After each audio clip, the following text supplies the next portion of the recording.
Chuck Schumer made clear last night that there is a leadership vacuum in the Democratic Party. His willingness to bend the knee to Donald Trump and Elon Musk and Russ VOD and tell them that they can do what they want with our government. They can do what they want with our democracy. Shows that we need new leadership in the Democratic Party. We need people who are willing to fight. We need people who are not going to say one thing and then act differently. And that leadership is actually coming from the state of New York AOC. After Chuck Schumer's decision made incredibly clear the fight that she would be bringing to Donald Trump, not just in Congress, but in the Democratic caucus itself, making sure that her fellow Democrats are on board with fighting this fascist in every way we possibly can. And with all of that, Donald Trump had a pretty insane response on Truth Social, and we are going to cover it all. But before we do, if I could quickly ask you to leave a like on this video, and if you haven't already, and you enjoy our channel, to hit that subscribe button. It goes a long way, and it really does mean a lot to me now. Before we get into what Donald Trump posted on Truth Social, let's take a listen to AOC's response to Chuck Schumer.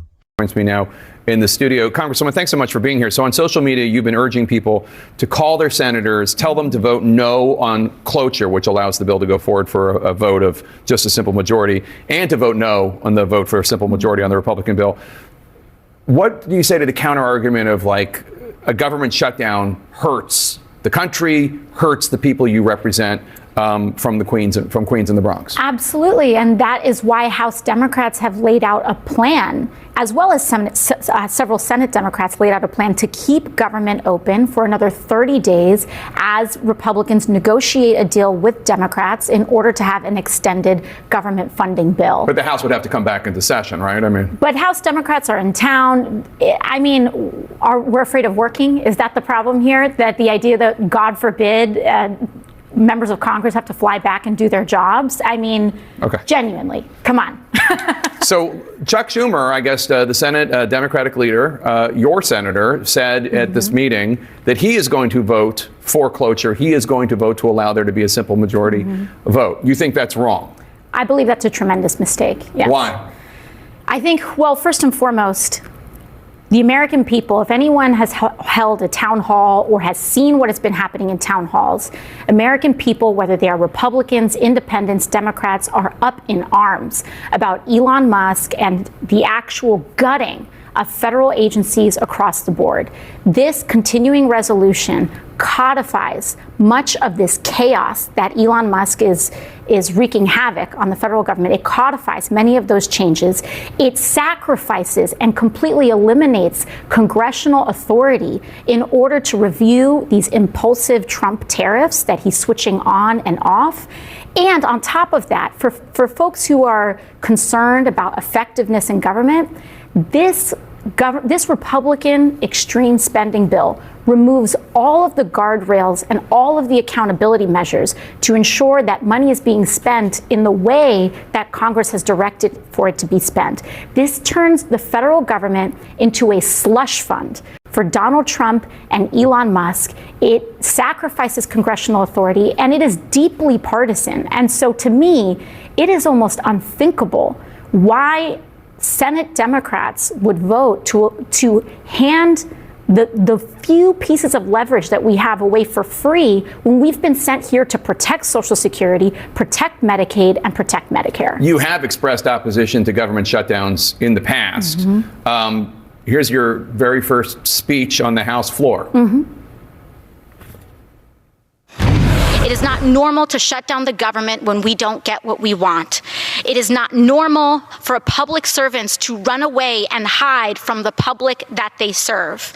And it is certainly not normal to starve the people we serve for a proposal that is wildly unpopular among the American people. Now, I get that you hate this continuing resolution. You don't think it's a good bill, but the alternative is likely a government shutdown. Well, the alternative is to agree on a 30-day stopgap to keep government open as negotiated. The proposal in front of the House, the proposals on the Senate. Republicans had time to seek Democratic votes And we can extend that time for them to seek that vote. Once again, we can come back. We can fly back. We can vote on this. We can get a stopgap measure, extend the amount of time to negotiate while we figure out a solution here for the American people. And I also agree, again, I maintain that position that government shutdowns, we can keep the government open with a 30-day clean CR.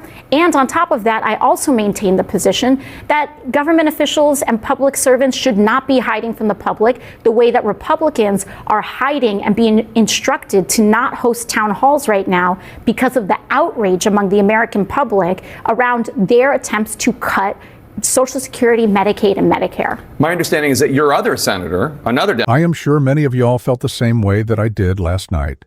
Distraught, betrayed, angry, upset. But I also felt the sense that it's our time to act. That if there is going to be this leadership vacuum, we can fill it with people who really do want to fight. AOC is certainly one of those people. We need Democratic leadership that is meeting this moment. We need Democratic leadership that recognizes the Trump threat and treats him accordingly. And Chuck Schumer did not do that last night. He gave his reasoning saying that he believed if we did not fund the government, it would give Donald Trump greater power to act with impunity. But if you cede ground to him and treat him as a legitimate president, you're doing the same thing, which is why Donald Trump wrote this Truth Social post. Trump wrote congratulations to Chuck Schumer for doing the right thing, took guts and courage, the big tax cuts, the fire-fixed debt ceiling bill. And so much more is coming. We should all work together on that very dangerous situation. A non-pass would be a country. Destroyer approval will lead us to new heights. Again, really good and smart. Bo. Moved by Senator Schumer. This could lead to something big for the USA, a whole new direction. And beginning just openly mocking us, at this point openly mocking us. And we saw the House, Judiciary Twitter accounts say that Chuck Schumer had caved. It was a big win for Donald Trump. They think he's a joke. That's what that tells me. And well, we can't have leaders that aren't respected. We can't have leaders that aren't going to fight like we need them to. We understand the moment that we're in. We need every Democrat to understand it as well. And someone who clearly does in the Senate, Senator Bernie Sanders, had some really important thoughts, and not only what we need to be doing in our caucus, how we need to be messaging more broadly. And I want to take a listen of that right here. In Altoona, Wisconsin, he joins me now. Senator, first, I just want to ask you about the continuing resolution. You just heard Senate Minority Leader Chuck Schumer saying he's going to essentially vote for cloture tomorrow, make sure that this bill can get an up or down vote and thereby pass, because Republicans will pass it, keep the government open. What is your position on this? I'm strongly going to vote no.